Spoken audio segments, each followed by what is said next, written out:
Dr. Seventh Chirp extended a wing hook to turn the page in the book he was reading. It was a fascinating artifact, smelling of forests long dead and the museums that had housed and preserved their harvested bodies. Fragments of pages were missing. The material rustled soothingly as he laid one ancient page down over the other. Which was probably a good thing, he mused, as he stared in slightly horrified fascination of the printed image capture of what happened when a rapidly spinning blade made contact with a human forelimb. He felt the urge for a juice nodule and carefully closed the book and slipped its protective cover over it, feeling the electromagnetic field crackle into existence. He hopped away from the reading station and the massive tome built for alien appendages and hesitated as twinges ran through his wings and his feet. He heaved a sigh and began rolling his wings to get the blood flowing again. "Getting old and smooth is not a pleasant experience," he muttered as he thrust one leg and then the other out, letting himself rock backwards with the motion until he found himself tucked into one of the wall alcoves. The light from the setting sun outside was slanting through the atmosphere and filled the space with a soft golden light. Continuing to roll his wings, Dr. Seventh Chirp made his way to the launching window and sniffed the warm air appreciatively. He was about to spread his wings for takeoff when a sudden movement below him caught his attention and his nose frills wrinkled in annoyance. He craned his head around to get a better look and felt a few vertebrae shift.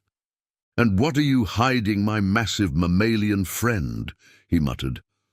Security Officer Alexei Drover was moving carefully from one outbuilding to another in a path that could only be designed to shield her from view from the main enclosed quad, where most of the campus's population would be recreating at this time of day. It would have no doubt been very effective if he hadn't been lingering in the reading rooms at the back of the library. A set of rooms that most humans did not have a good mental map of, as they couldn't fit in them. The human reached a rear entrance to a room that held low-security medical supplies and waved her security fob at the smooth surface. As the door swung open, she braced it and glanced around cautiously, remembered to look up into small, winged-sized alcoves, he noted with a grim smile.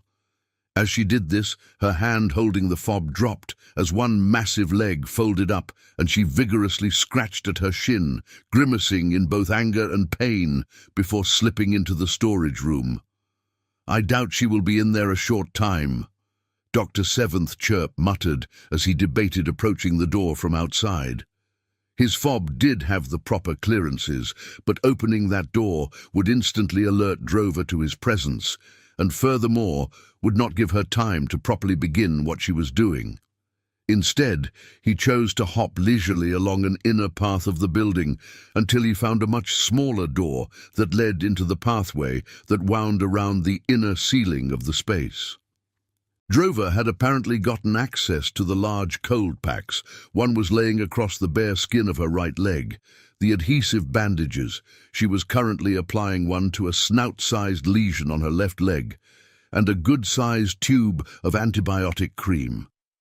Dr. Seventh Chirp stared in perplexity at the wingspan of bandages she had already applied to that leg. Under the center of each was a rather disturbingly large lump. She finished applying the last bandage with a grunt and reached over to move the cold pack from her right leg to her left. She released a hiss, and her face relaxed with relief, and the cold mass covered the bandages.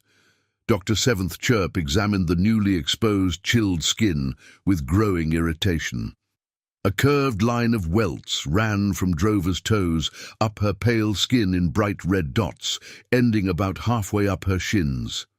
The pattern would suggest some terrifying large creature had given her the most gentle of bites, but the marks were clearly mammalian skin reaction to some insect bite. What made his nearly smooth head bristle in annoyance was the alternating raised blisters and small open lesions centering linear abrasions that indicated that the human had been scratching. Clearly, the human had yet to apply the self-selected medications to the other side. Dr. Seventh Chirp heaved an audible sigh and let himself tumble noisily into the air. Drover started, glanced over at him, and then twisted her face into a scowl. He landed on the cold surface of her toes and glared at the nearest dot. This one had not been abraded, nor had it produced that bubble of fluid, showing only the tiny puncture wound in the center of where the human's immune system was overreacting. "You going to snitch?" Drover demanded in a voice that was deep, even for a human. "That is hardly the main thermal of this flight," Dr. Seventh Chirp replied, deliberately trying to drop his voice into a tone a human would hear as an irritated growl. "You were bitten by some insect with piercing mouth parts." Drover rolled her eyes and muttered a mild profanity to the effect that his observation was obvious. Dr. Seventh Chirp moved to the next lump. The core of inflamed flesh was there, but the center was a raised blister, thicker than the length of his wing hook. He prodded at the firmer flesh around it and got a wince from his patient, and then at the blister getting none. "Filled with interstitial fluid," he commented, eyeing the pale amber color. "No infection. How did this happen?"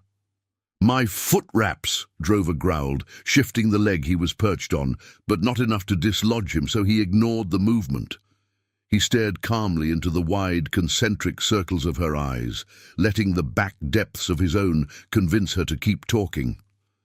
"The skin," she went on with a frustrated wave of her hand. "It was quite inflamed already. Just the abrasion of the foot wraps, and they are good silk, was enough to cause." She gestured at the amber blisters with annoyance in every joint, and her face contorted in that odd mix of pain and irritation. Dr. Seventh Chirp moved on to the next bump, and the open saw the diameter of his ear. This one had ruptured ever so slightly deeper than the thick layer of dermal cells, and there was a crusted layer of capillary blood seeping slowly out. Dr. Seventh Chirp gave it an aggravated glare, and then turned his eyes on the equally aggravated Drover. "It itched," she snapped, narrowing her eyelids at him in a glare. The seconds stretched on between them, and she faltered first. "I scratched," she declared, half resentfully, half defiantly. "Like the ancient American, Barbara Pritchie." Dr. Seventh Chirp snorted and held out a wing for the tube of ointment. "Fritchie," he said as he examined the contents, and grudgingly admitted to himself that Drover had, in fact, chosen the correct treatment on her own. He squeezed the proper amount onto the lesion. "What?" Drover asked, confusion masking the irritation on her face for a moment. "This great saint of therapeutic scratching that you humans are so fond of quoting," he explained. Her defiant virtues were extolled in the poems of one Ogden Nash. He glared up at the human. "There is no actual evidence that she scratched when itchy, and her name was Fritchie with an F." He deliberately forced the difficult sound. One had to tuck one's lips around the back of one's teeth. Drover's face wrinkled between amusement and disbelief for a moment before breaking into a wide grin and laughing. "Adhesive bandage," Dr. Seventh Chirp snapped, but couldn't quite keep the amusement out of his own voice. "As admirable as personal courage might be," he went on, "it is still inadvisable to scrape off layers of skin at the behest of instinct." "Says you," Drover commented, but she kept her hands a respectable distance from her abraded skin, so Dr. Seventh Chirp decided to leave it at that.